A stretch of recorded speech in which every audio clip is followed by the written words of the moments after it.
أعوذ بالله من الشيطان الرجيم. بسم الله الرحمن الرحيم. يا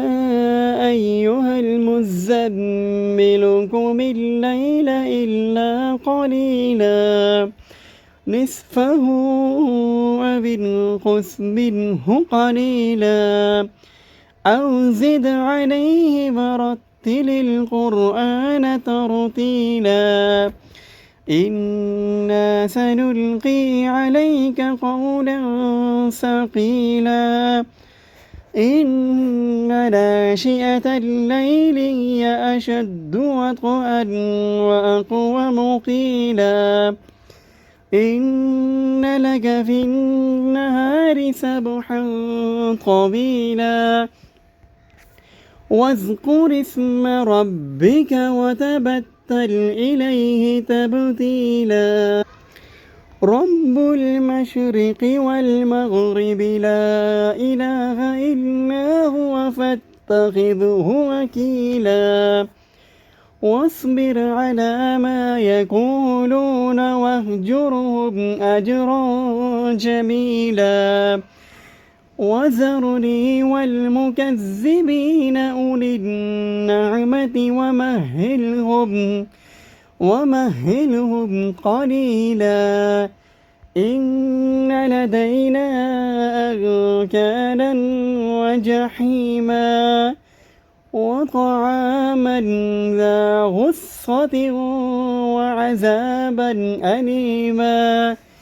يوم ترجف الأرض والجبال وكانت الجبال كثيبا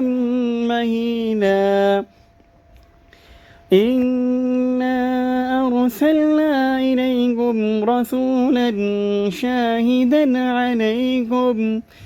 عليكم كما أرسلنا إلى فرعون رسولا فعصى فرعون الرسول فأخذناه أخذا وبيلا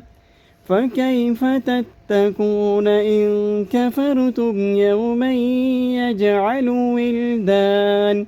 يجعل الولدان شيبا السماء منفطر به كان وعده مفعولا إن هذه تذكرة فمن شاء اتخذ إلى ربه سبيلا إن ربك يعلم أنك تقوم أدنى من ثلثي الليل ونصفه وثلثه وطائفة من الذين معك والله يقدر الليل والنهار علم أن لن تحصوه فتاب عليكم فاقرؤوا ما تيسر من القرآن علم أن سيكون منكم مرضى وآخرون يضربون في الأرض يبتغون من فضل الله وآخرون يقاتلون في سبيل الله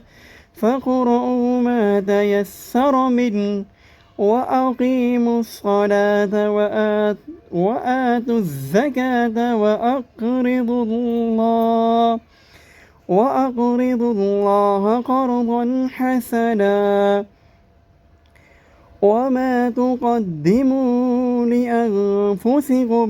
من خير تجدوه عند الله وخيرا وأعظم أجرا